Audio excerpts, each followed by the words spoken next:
Dito na tayo sa baba ng Imbornal. Bibiray natin kahit hanggang dyan lang. At maklearing lang to para matagos yung visible dun sa kabila. Makita yung mga parating. Ayan.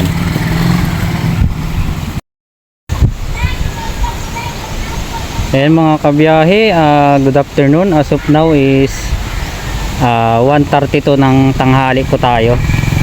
At nakita nyo po yung area na ito mga kabiyahe is napaka blind spot talaga ito pag may parating dun sa kabila. Kaya madalas ang aksidente dito. Yan, tignan natin mga kabiyahe yung sa kabilang side kung gaano kadelikado ito. Yan, sumukal na kasi ng mga kabiyahe at laging may disgrasya dito. Ayan, subukan natin kung kaya natin tong linisan kahit makita man lang nila yung yung parating. Ayan mga kabiyahe, ayan, bulagaan talaga yan sila dito. Ayan, mga kabiyahe, pag galing ka dito hindi mo makita yung parating. Kaya subukan natin linisan kung kaya natin tong linisan mga kabiyahe.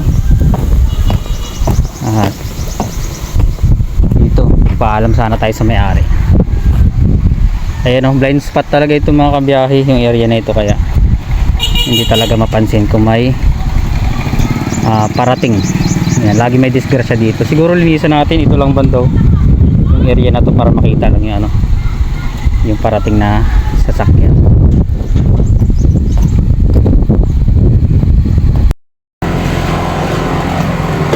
Ayan mga kabiyahe, gandang tanghali po sa ating lahat.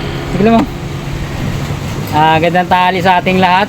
Napapansin kasi natin yung area na ito laging may aksidente at napaka blind spot yung area.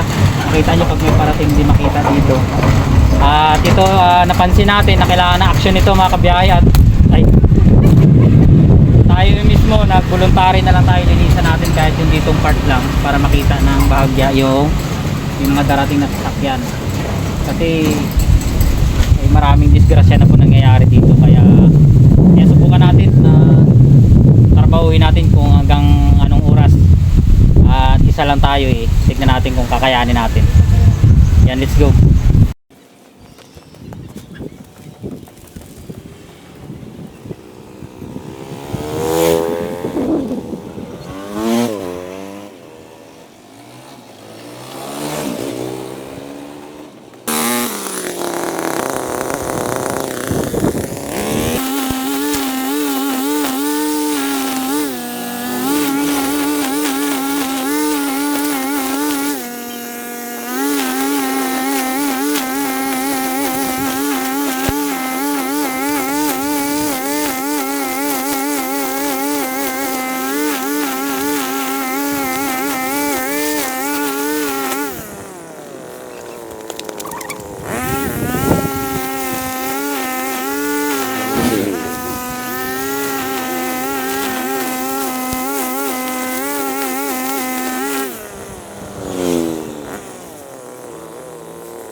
Ayun mga kabiyahe, kailangan natin bumaba dito sa baba ng Imbornal kasi nandito yung mga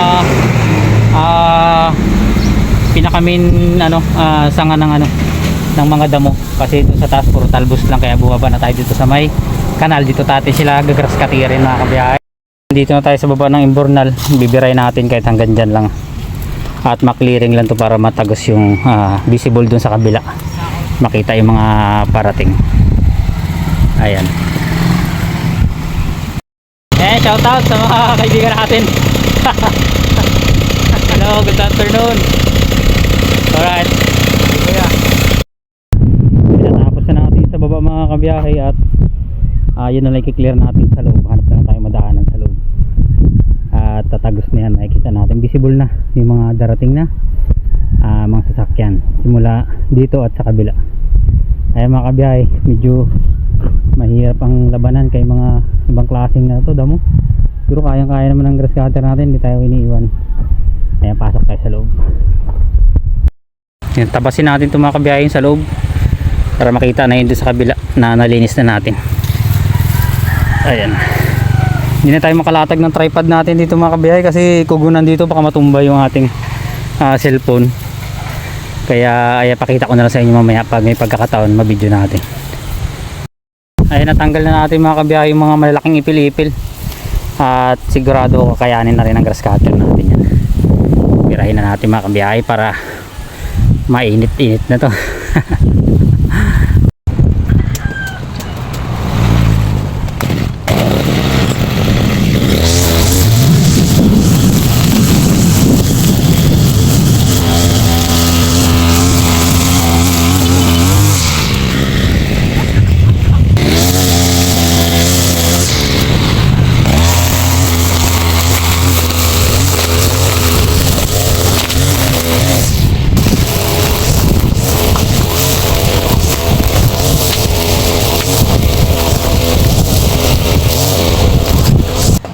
Ayan mga kabiyahe, na linis na natin yung blind spot ng na madalas na hindi magkakitaan yung mga sasakyan. Ngayon may laman pa rin naman yung tangke ng gusto ng nating grass cutter.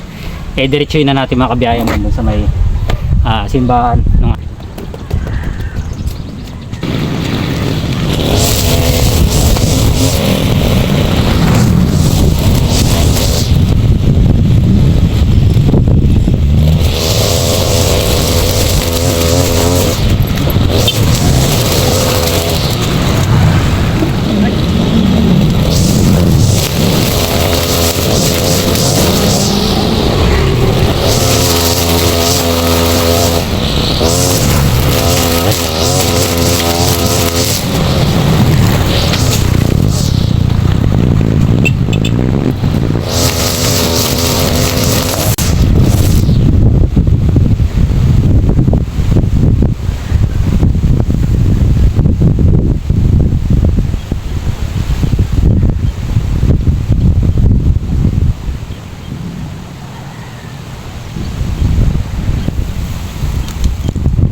ayan mga kabiyahe, nilinis na natin hanggang doon sa may simbahan para maganda tignan. Tapos yan dito, hanggang dito lang naman yung masukal. Kaya makita nyo mga kabiyahe, visible na siya sa mga dumaraan. Ayan, tignan nyo. Ayan, di ba? Pagkapansin nyo dito mga kabiyahe, kita nyo na yung parating. Hindi kagaya kanina is masukal. Ayan.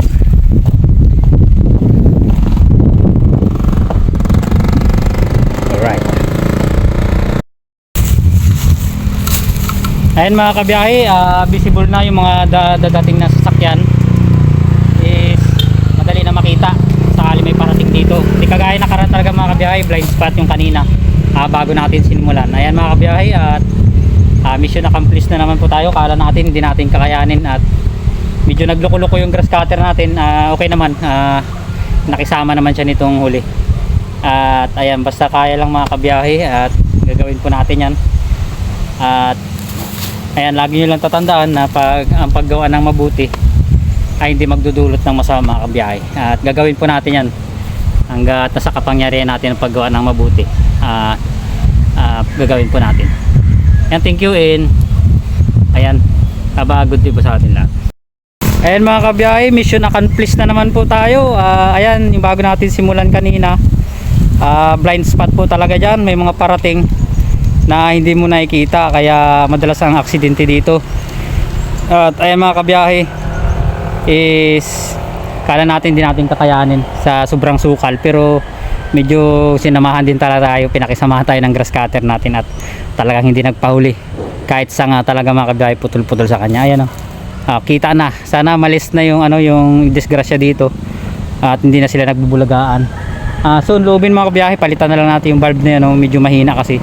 Lagyan natin ng bulb na rechargeable para kahit burn out is maliwanag pa rin sa area na yan. Ayan, thank you mga kabiyahe. Salamat sa support nyo. Kung hindi dahil sa inyo, hindi ako magkakaroon ng lakas ng loob para gawin to, yung mga ganitong klaseng voluntary community service dito sa ating area. Ayan mga kabiyahe, thank you. Salamat po sa inyong lahat. Salamat sa pag-follow. Salamat sa mga legit follower natin yan. Thank you, and ayan, have a good day po sa ating lahat.